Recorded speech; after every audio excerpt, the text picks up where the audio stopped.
Saira memorial hospital के अंदर वाक़े एक गैर कानूनी और गैर लाइसेंस शुदा एक ड्रग डिस्पेंसेशन यूनिट के ऊपर जो है वो रेड किया गया।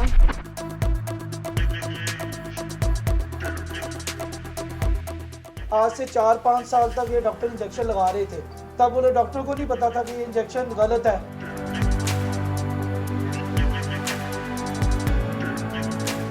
ये तकरीबन 2020 से यहाँ पर जो है वो काम कर रहे थे। जब उनका ये इंजेक्शन आज उनसे गलतियाँ लगा या कोई मसला हुआ है तो उन्होंने सारा हम पे डाल दिया।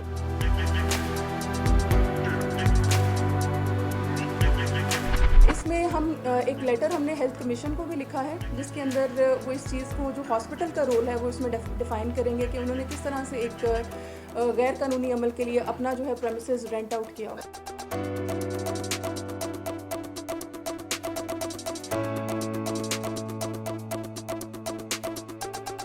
हमारा इसमें कोई बात अभी किरदार नहीं है।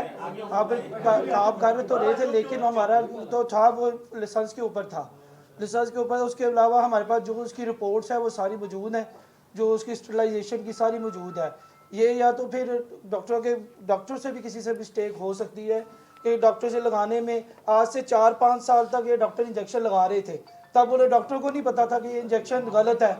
जब हर एक डॉक्टर अपना टाइम बचाने के लिए, सब कुछ करने के लिए, जब अब प्राइवेट क्लिनिक पे बुला के 10-10 मिनट जब उन्हें पेशेंट को वेट करवाना ना पड़े तो वो कहते थे जी हमें ये इंजेक्शन जल्दी चाहिए। जब तक 4 सालों में वो लगाते रहे इंजेक्शन। जब उनका ये इंजेक्शन आज उनसे गलतियाँ लगा या कोई मसला हुआ है तो उन्होंने सारा हम पे डाल दिया। डिप्टी ड्रग कंट्रोलर लाहौर की जानिब से सायरा मेमोरियल हॉस्पिटल के अंदर वाक़े एक गैर कानूनी और गैर लाइसेंस शुदा एक ड्रग डिस्पेंसेशन यूनिट के ऊपर जो है वो रेड किया गया। वहाँ से गैर कानूनी तौर पर तैयार की जाने वाली डोजेज़ और वायल्स उन्होंने कब्ज़े में ली, लेकिन मुल्ज़िमान वहाँ से जो है वो अरेस्ट ना हो सके। डिप्टी ड्रग कंट्रोलर लाहौर की जानिब से एप्लीकेशन के ऊपर थाना फैसल टाउन में FIR रजिस्टर की गई और FIR रजिस्ट्रेशन के बाद जो मुल्ज़िमान की गिरफ़्तारी के लिए लाहौर पुलिस ने एक स्पेशल टीम तश्कील दी, ताकि ये जो मुल्ज़िमान जो इस गैर कानूनी अमल में शामिल थे उनकी गिरफ़्तारी जो है वो की जा सके। जो आपके पेशेंट्स हैं उनमें रिपोर्ट हो चुकी है। इसमें लाहौर, कसूर और ज़िला झंग, उसके अलावा गुजरांवाला में भी केसेस जो हैं वो रिपोर्ट हो चुके हैं। ये बड़ी अनफॉर्चुनेट सी चीज़ है कि इस गैर कानूनी जो फ़ेल था उसकी वजह से बहुत सारे लोग जो हैं वो बेनाई से महरूम हुए हैं और अल्हम्दुलिल्लाह लाहौर पुलिस ने बड़े थोड़े अरसे के अंदर इन मुल्ज़िमान को अरेस्ट किया है और इनकी बड़े प्रॉपर तरीके से तफ्तीश करने के बाद इनको जो है इनके कैफ़रे किरदार तक पहुँचाया जाएगा। जो वबा है और ये जो इंजेक्शन है ये दोनों बिल्कुल डिफरेंट चीज़ें हैं। जो वबा फैली हुई है वो कंजक्टिवाइटिस है, जो आपकी आँख की जो बैरूनी जो आपकी झिल्ली होती है उसका इन्फेक्शन है। एंडोफ्थल्माइटिस या ये जो इंजेक्शन है ये आपकी आँख के अंदर का जो पानी है उसके अंदर इंजेक्ट किया जाता है और ये वहाँ का इन्फेक्शन है। सो ये बिल्कुल दोनों डिफरेंट चीज़ें हैं, इनका आपस में कोई ताल्लुक़ नहीं है। पहली दफ़ा ये मुल्ज़िमान अरेस्ट किए गए हैं।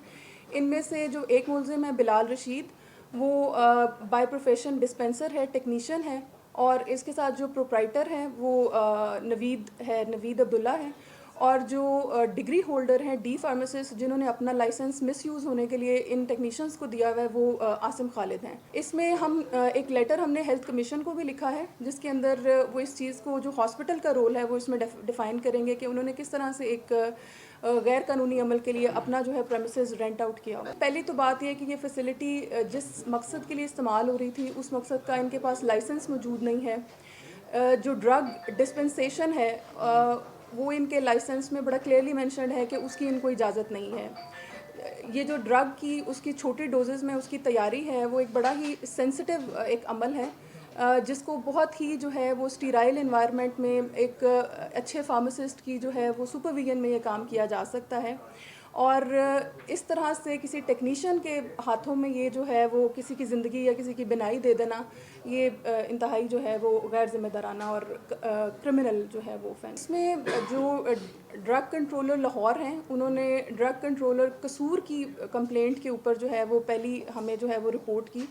कसूर में केसेस सबसे पहले रिपोर्ट हुए और वहाँ के बाद फिर जो है यहाँ पर रेड्स अमल में लाकर इसको सारे जो सेटअप था उसको सील किया गया। इसमें हमें जब हमने मेन जो ये मुल्ज़िम बिलाल रशीद इसको अरेस्ट किया तो जो लाइसेंस पेश किया गया जो लाइसेंस पेश किया गया उसमें आसिम खालिद जो हैं, जो डी फार्मेसी का जिन्होंने कोर्स किया, जिन्होंने अपने नाम पे ये लाइसेंस तैयार करवाया हुआ है, फिर उनको नामजद करके उनको अरेस्ट किया गया। तो ड्रग रेगुलेटरी अथॉरिटी ने उस वाइल के सैंपल्स जो हैं वो कल्चर के लिए भिजवाए हैं।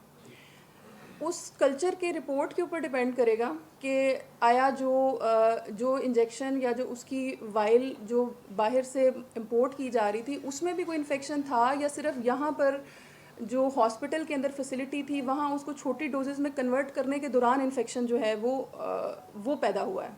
तो वो उस पर्टिकुलर सारे कल्चर्स के बाद फैसला होगा कि ये इंजेक्शन जो इम्पोर्टेड इंजेक्शन था वो इट्सेल्फ ठीक था और या उसमें कोई इन्फेक्शन मौजूद। डिस्पेंसेशन है उसका एक लाइसेंस होता है, और लाइसेंस एंड एक प्रॉपर फार्मासिस्ट अपनी सुपरविजन में ये काम करवा सकता है। कोई टेक्नीशियन डिस्पेंसर इस तरह से नहीं वो कर सकता। ये तकरीबन 2020 से यहाँ पर जो है वो काम कर रहे थे, और इसमें अब उसकी कॉस्ट बहुत सारे ये इंजेक्शंस जो हैं वो ये सेल कर चुके हैं। ये हॉस्पिटल के बोर्ड ऑफ ट्रस्टीज़ और बोर्ड ऑफ गवर्नर के मेंबर्स हैं।